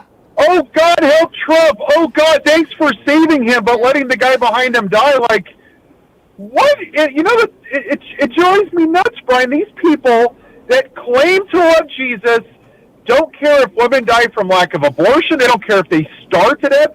They don't care if they get shot in a freaking school. Yeah. They don't care about anything, but they want to protect an embryo from, reducing the population of white people in this country. It's absolutely maddening. You know what's even more, if you really want to have a laugh during your day today, Paul? Look up the video where Donald Trump is asked by 2 religious leaders at a rally, and he's doing an interview, and he's asked about the Bible. He says it's his favorite book. And then they ask him, they say, can you name me one or recite 1 or 2 passages in the Bible? And his response is, it's too personal to me. He'll talk about Arnold Palmer's junk, and that's totally okay at a rally, but he can't recite 1 or 2 passages in the Bible. And then they ask him, what do you like, the Old Testament or the New Testament? And his response to that is, I like them both 50-50. He's such an imbecile and a liar and a degenerate liar. And I can't, and the evangelical right are all over him. It's unbelievable. Just for the election, I'm going to give you my prediction, and listen, I'm not a professional pollster, you know that. I think she's going to defeat him by a lot. I think she's going to kick his ass. Okay, let's hope, but everyone's got to get out. I will tell you this, Paul. I know. I'm going to tell you something, Paul. I was having dinner with Lev Parnas last night. He just left town today. Great guy. Made his mistakes. Really, really respect him a lot for owning what he did. And we're having a conversation last night, and I'm going to be honest with you, Paul, and I don't think you'd mind me saying this. He echoed exactly what you just said. He thinks Kamala's going to win in a landslide. Now, I'm not willing to say that. I do. I think we have to be careful, and I'm not willing to say that. We shouldn't say that because everyone's got to get out there and vote. This is by far not. But here's the thing, Brian. I think she's doing something smart. I think the one thing that Hillary did wrong was she got comfortable with this big lead, and she got comfy, she got cozy, and she took people's votes for granted. Right. I think it's very, very smart that Harris is saying, this is a tight race, because she's saying, you better get your ass to the polls, or else you're going to have this cult leader. Look at the 70,000 people, Brian, and she's raised $1 billion. Let me be very clear. You're right. Let me be very clear, Paul. And by the way, thank you for the call. Always nice to hear from you.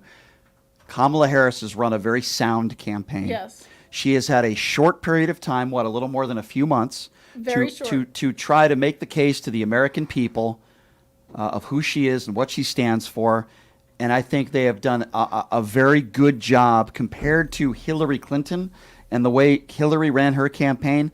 I think they've done a masterful job at making the case, especially the last week. I think it's been a very good week for Kamala Harris, and it couldn't come, right, Ilana, at a more important time where we're days before the election. Right, Crucial. This is the crucial time, right, coming into the home stretch. But I'm going to reiterate to everyone how important it is that everyone goes out to vote, because if people start thinking that she is ahead and, oh, we can't get there, like, this is really critical. Anyone who is... whether you're a Republican for Harris or a Democrat, you need to get out and vote.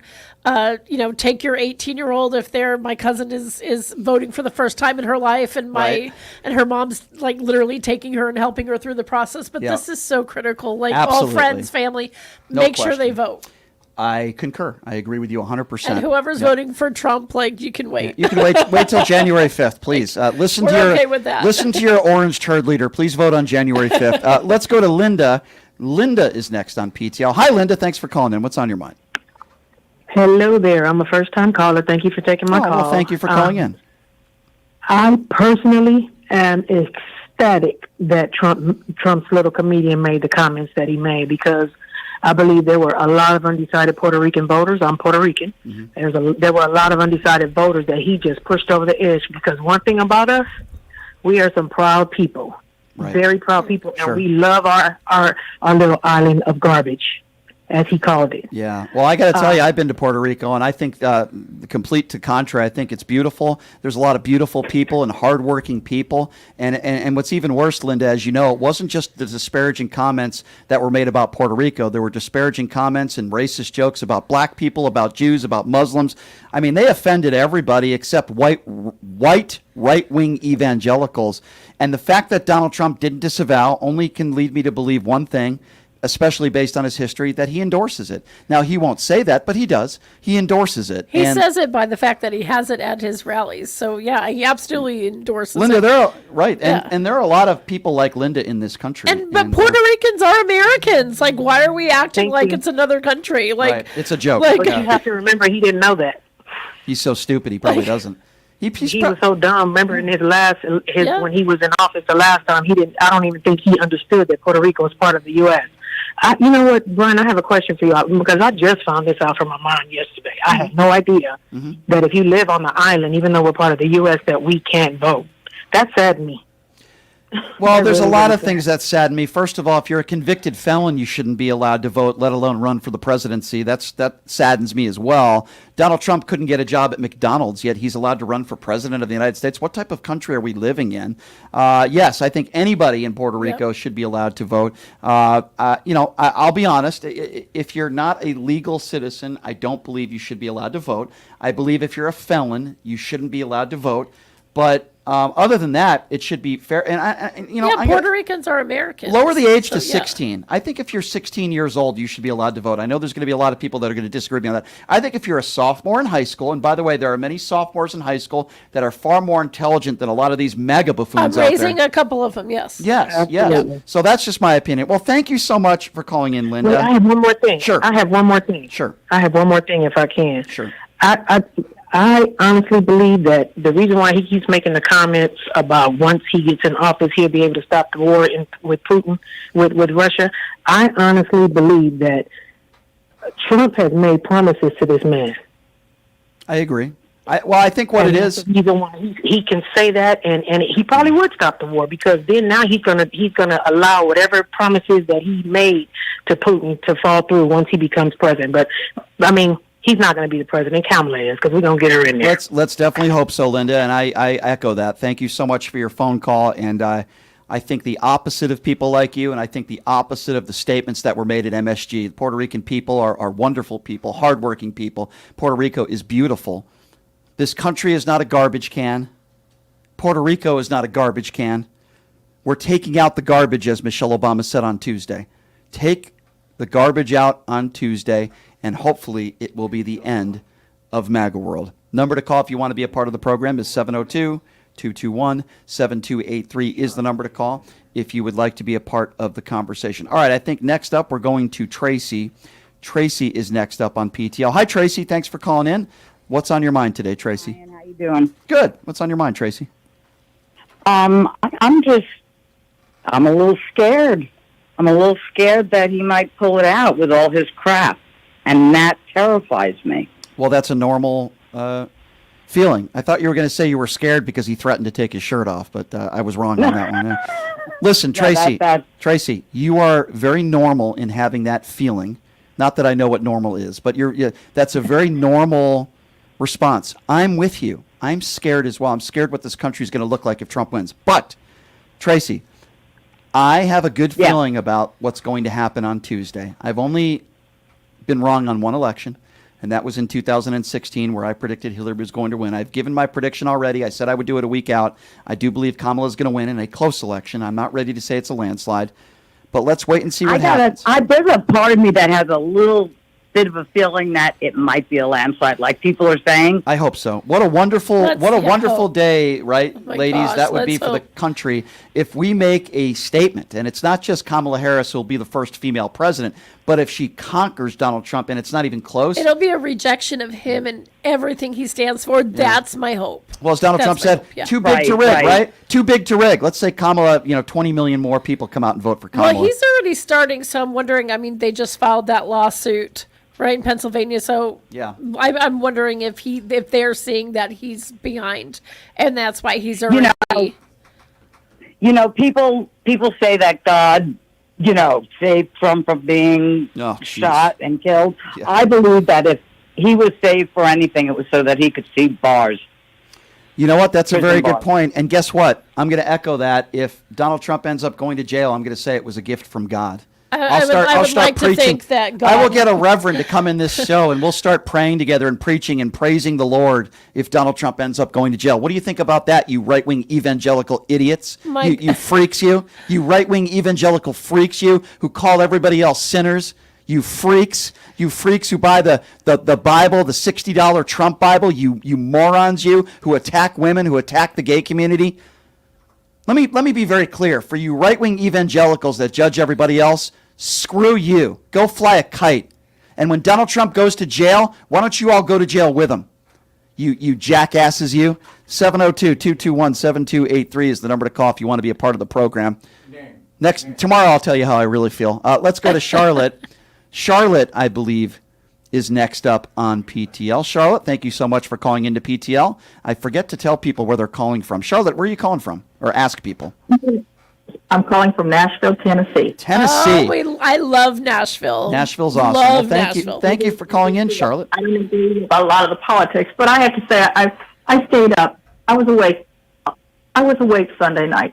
I was very disturbed with what I saw.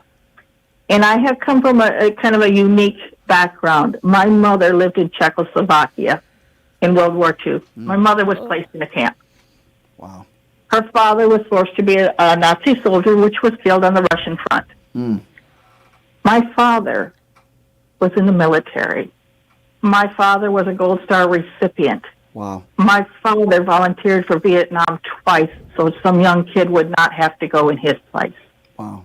My father then became a quad at the age of 32 due to a car accident with a German wife and 6 children. And I have to say, my mother passed a citizenship test, which I doubt Trump could ever even get to the first page. No chance. Oh, I absolutely agree with you. Or a cognitive test. He wouldn't pass either. Yeah, I agree.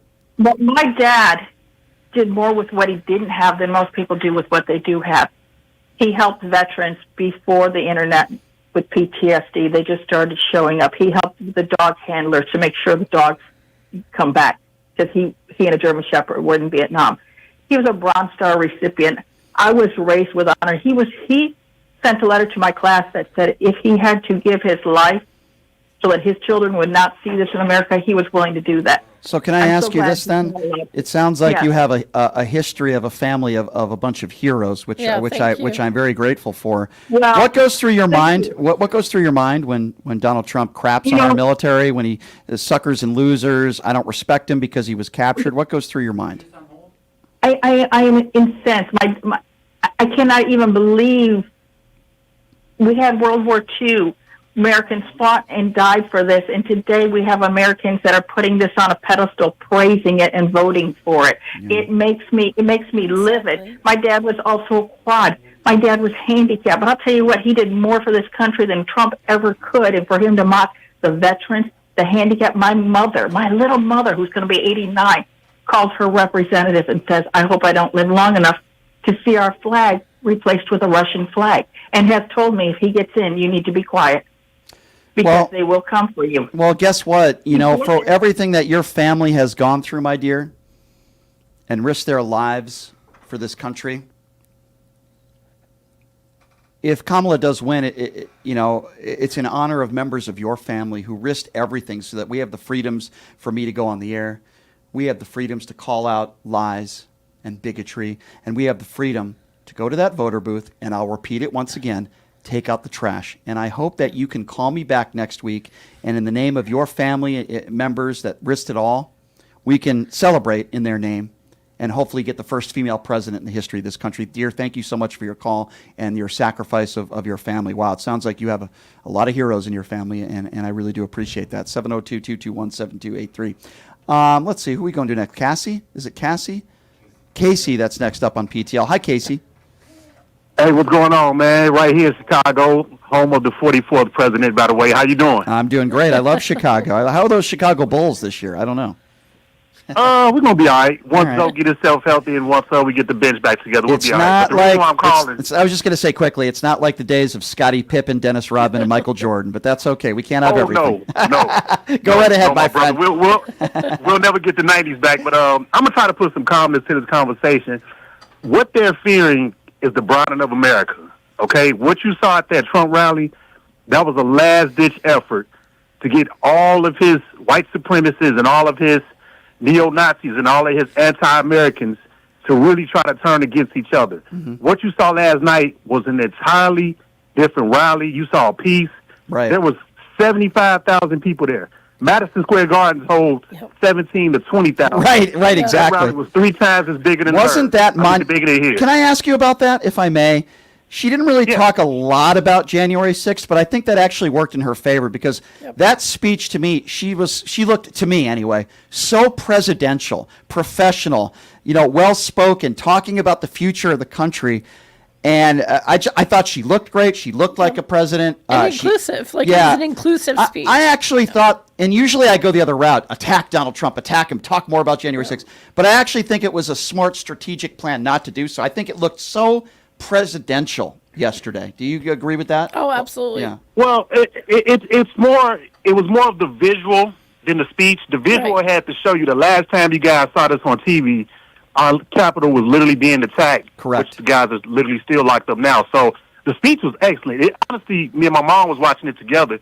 It brought back the Barack Obama and Grant Park when he kind of accepted the presidential nomination. It kind of had that vibe where we had, whites, blacks, Indians, Asians, everybody. We had just a beautiful melting pot of beautiful people. So that's kind of what you saw last night, and it gave us hope. And I was telling my mom, was like, are you noticing the browning of America that's really why they're so afraid right now? Because it was two different contrasts. And, I mean, you piss off the Puerto Rican people. Do you know they started house music with us in Chicago and hip-hop? Sure. Can I ask you something? I want to ask you something else. You and your mom, okay. I want to ask you this, if I may. When Donald Trump, and I think it was in Chicago, if I'm not mistaken, said that he felt like Kamala Harris turned black. What were going through the minds of you and your mother? I'm curious. Well, the National Black Journalists Association, first of all, shouldn't have had him on stage. And when they did, they were like, this is the reason why, because he's trying to pin us against our own people. And one thing you won't do, I get it that Chicago is not the safest city sometimes, but you can't come in here and bully us. Because if you remember this now, Brian, back in 2016 when he was running, he wasn't even allowed to our rally because we had so much protest and so much demonstration outside. He ended up canceling the rally here that night. So we were like, no, we don't allow that bigotry and all that hatred here. We're not taking that here. I know, again, we can clean up our city streets. We have to take care of our own backyard. We have to vote for our local officials as well. Right. But I'm honestly feeling good about this election, and I'll say this last thing. I'm sure you got other callers waiting. You got to remember, look at all of the Republicans that's coming on our side. When have you ever Never. seen that? Never. A former anyway. Republican Vice President, Dick Cheney. I want to ask you one more question before we let you go. Yeah, absolutely. If you don't mind me asking, how old is your mother?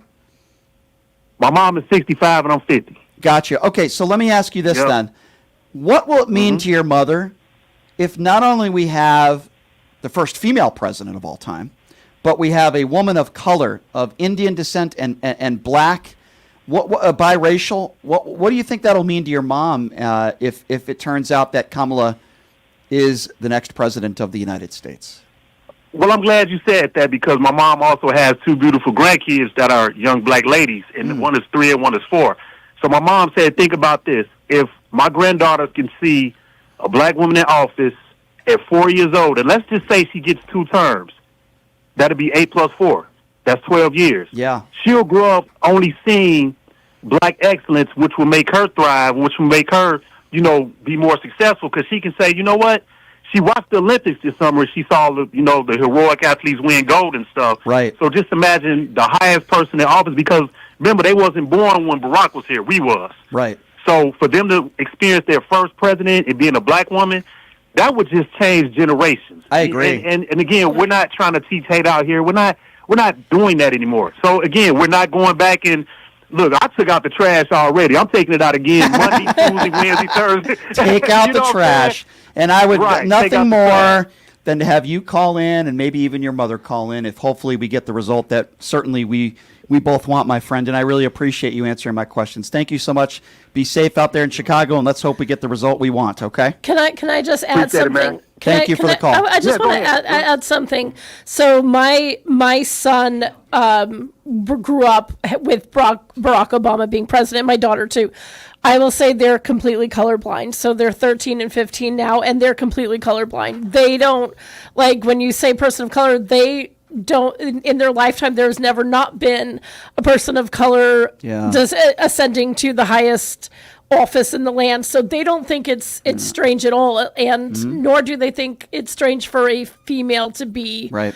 in that power at that age. I wish I could be the same. I can tell you that I am not colorblind, and when I look at Donald Trump, I see an orange freak who I think is the family ancestors of orangutans. That's what I see. I have to be honest with you. I see Donald Trump as an orange freak. 702-221. I see a very dangerous man who, of course, who shouldn't be anywhere near people. 100%. I agree. 702-221 orangutan. 702-221-7283. Let's go to Lindsay. Lindsay's next up on PTL. Hi, Lindsay. What's going on?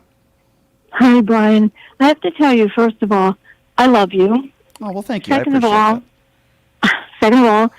just a little bit of background. I'm 70 years old, and I live in Massachusetts.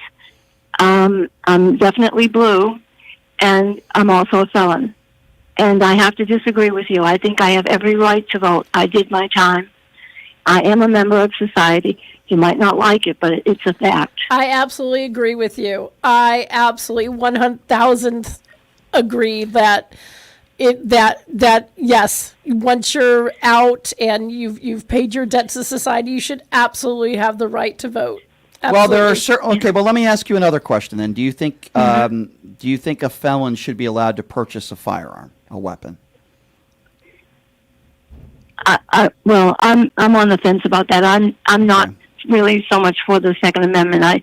I met a lot of people who did terrible things with guns, so I'm not really. Okay, so here's what I will say. Here's what I will say to that, and I do respect your opinion. Okay, now there are different levels of crimes to be a felon. Absolutely. Obviously, I think listen. I think if you're a murderer and you spend 30 years in jail and then you're released, I don't know if I'm comfortable with that person voting. However, I'm open to the conversation. Here's a conversation that I'm not necessarily, I shouldn't say I'm not open to it, but I just would disagree. I don't think any felon should be allowed to purchase a firearm. I have a problem with that. It Well, depends what the felony I can agree is. with that. Yeah. Okay. Well, I think some that's of the fair. people Well, I listen. Bernie Sanders thought that convicted felons behind bars should be allowed to vote. I do disagree with that. But what you're saying is when you do your time and you pay your debt to society, you should be allowed to vote. And I think that's a very fair point to make. I don't think that's a ridiculous opinion on your side at all. I really don't. So maybe we don't disagree as much as you think we do on that. Well, the thing is, if we're back in society, you want us to take part in civic things. It keeps you on the straight and narrow. Understood, but let me ask you another question, though. This is an important Yes. one, though. Do you think a felon should be allowed to run for president of the United States? No. Okay, so we agree on Especially that. one that might go to jail. Right. Well, I think your opinions are very valid and very fair, and hopefully Democrats and Republicans can come together. And I don't think your take is and you're making me think about that. And I'm not always right, and sometimes I can change my opinions. I know Republicans want to go after Kamala Harris for fracking, right? Oh my God, she changed her take on that. But you sound like a very nice, lovely lady, and you do your time. You're not a violent criminal. Then I think I'm very open to that, and I don't necessarily disagree with you on that one. And I appreciate your call. I appreciate your call. Because she made the case. You can be a felon and just not have the money for a decent attorney and have done done something very minimal and end up a felon. And she said she loved me, so that helps a little bit. 702. She sounds like a very lovely, yes, lovely very person. nice. 702-221-7283 is the number to call. Why don't we go to Steven? Steven's next on PTL. What's up, Steven? Hey, William. This is Steve. I'm calling from Arizona. I was wondering why it took so long for people to get outraged about Trump calling the United States a bucket of garbage or dumpster of garbage. So Ilana brought that point up. Here's what I think. Listen, by now, if you don't know who Donald Trump is, I get your point, then there's probably something wrong with you. However, I'm going to defend some of these people. Here's why. I don't think a lot of people have time to hear his rallies. They have busy lives. A lot of people don't watch the news every day like I do. We're consuming it. But there was so much news coverage. It was everywhere. People were talking about this rally. And maybe there are just some people out there that are not very involved in politics. They don't watch the news, but they finally got to this. And that's the only thing that I could think of. I'd like to give some of these people the benefit of the doubt. Listen, we know that some of these people have the blinders on, right? Too little, too late. It's not too little, too late, though. Yeah. And I'm not saying you said that. But the fact that so many of these people from Puerto Rico, and not only people that are from Puerto Rico, but just people in general that are so outraged by this rally, listen, as long as they're coming around before they vote, let's take that as a win, right? I get your point. God, why did it take you this long? But let's give them the benefit of the doubt and let's say, hey, we're glad that you saw the light. Do what you need to do on Tuesday, And right? I think you're right about that. I absolutely think you're right about that assessment. Yeah. Let me make one more statement. Sure. Okay. I drive for Uber in Phoenix, Arizona, and I talk to people, and I'm very liberal, but I talk to people. I don't try to put off what I am facing, but before this was like, I was worried, really was. After, people are very upset about this in Arizona. I don't know the population of Puerto Ricans in Arizona, but they're very upset about this, and they're telling me, and I'm not worried about this. Good, they should be upset. Good, that's good to hear. Tell that idiot, hey, if Carrie Lake ever asks for a ride, don't give her a ride, okay? Gosh. Don't give her a ride. Don't give her a ride unless she says she lost the election. Don't give her a ride. We were just in Phoenix, and my husband saw her bus and wanted to go the other way. She was losing before. What an imbecile! By the way, do you see these interviews she does? Where the color of her face is different than the color of her neck, and she's so embarrassing. What a weirdo she is! Like she's just such a weirdo and election-denying imbecile. It's so embarrassing. She's down like 10 points. So well, thank you for what you do out there in Arizona, sir. I appreciate you, and let's hope Kamala takes Arizona. I do appreciate your confidence. All right, we only have a few more minutes left here, so we're going to try to get to as many phone calls as we can. Let's go to Blanche. Blanche is next up on PTL. Hi, Blanche. Hi, Brian. How are you? Hey, good. You are so hard to get a hold of. Oh, really? That's what all the ladies tell me. Yeah. I hear that all the time. I want to tell you I have been watching your show off and on for a year, and I am really enjoying it. Oh, well, thank you. I appreciate that. That means a lot, Blanche. Thank you. Now, I am not as well versed as some of your other viewers, but I want to just first take a stance and thank all the Republicans and Independents and Democrats for working together to get Kamala into office. Well, let's hope. Well, I give a lot of Republicans the courage to speak at the DNC. I thought that was really nice to see, and it took a lot of courage for them to do so. As much as I did not like Dick Cheney as a vice president, I will always respect him for being on the right side of history. He and his daughter, by the way. Oh, for sure. I have. Where is George W. Bush? Where are you, George? But his daughter, did you see one of the twins? That's why I'm bringing it up. His daughter stood up. Laura Bush, I commend you. Where's your coward father? Where is he? I have a couple of points to make before we get sidetracked, Brian. Okay, well, I get sidetracked a lot because I have horrible ADD, but go right ahead. Me too. Yes, That's go ahead. okay. Go ahead. We all have disabilities, okay? Living in this country under Trump's reign, we all got a bunch of disabilities. But the fact is, I grew up in New Jersey, and I've already cast my ballot. Good. But I got two hard-headed grandchildren, and these young people have not gotten the point, a lot of them. Some of them are sane, but a lot of them are kooky. Yeah. Well, take them down and make sure they vote for Harris. Speaking of cowards, they just got to do it. Speaking of cowards, whatever happened to Chris Christie? That imbecile. So anti-Donald Trump now? Why don't you endorse Harris, you fool? You coward, you. All the nasty things that Trump has said about you and your family, you coward, you imbecile, just like Nikki Haley, you imbecile. You're going to say, at least Christie's not supporting Trump. Nikki Haley, you fool. You're an embarrassment to this country. Who are we going to do? Donatello's next. Donatello, what's going on? Thanks for calling in. Donatello, are you there? I'm here. Hi, I'm here. Go right ahead. Okay, I'm sorry. I'm getting a lot of feedback over there. Okay. I would like to know about Elon Musk and this thing that I'm hearing about his having a lottery where people are winning money and then he's getting the vote. Yeah, for Trump. So here's where he's breaking the law, in my opinion.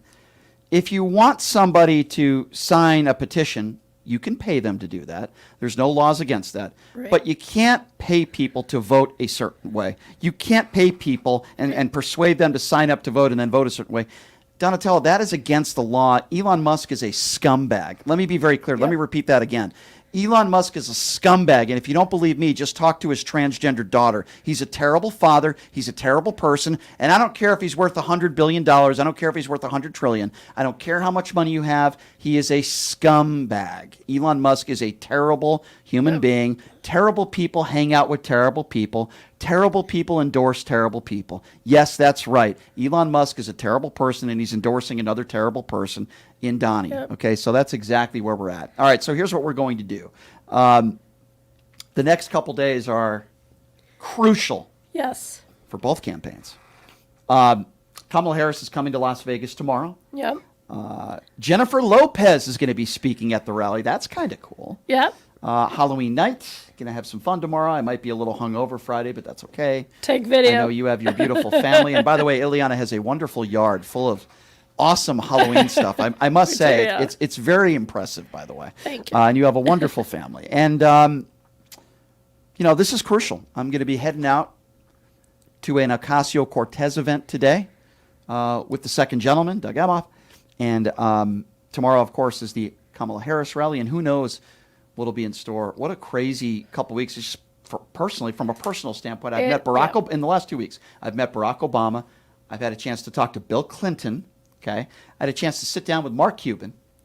I met Tim Waltz the other day, and we spoke and we joked for a couple minutes, and we're actually both laughing as the picture's being taken because he called Donald Trump a name that I won't repeat on the air, but it was very funny, and we were laughing. It's been very special for me. And if I have 0.0000001% on what takes place on Tuesday, then I'll feel pretty good about that. But boy, I have so many great callers, so many informed people that call all over the country every day. Yep. I'm very grateful and I'm very humbled by that. And it's only going to get larger. As we said, we're expanding the show even more. But Ilana, I appreciate you being here. And always my pleasure. It is a very crazy time we're living in right now. It is. But please go vote. Please go vote. Unless you're a Donald Trump supporter, please take Donald Trump's advice and please vote on January 5th. Yeah. January 5th, if you're, we got to keep playing that. I got to find that clip and we got to play it. For the rest of us, please vote. If you're a MAGA supporter, please vote on January 5th. Everybody else, vote now. All right. Ileana, thank you so much for being here. Happy Halloween to everyone. I appreciate it. And by the way, tomorrow on the show, I'll have some more information on what my election night coverage will be. We might be doing an extra special show on Tuesday. Thanks for joining us, everybody. Have a great day. Thank you, Ileana, for being here, and we'll see you all tomorrow.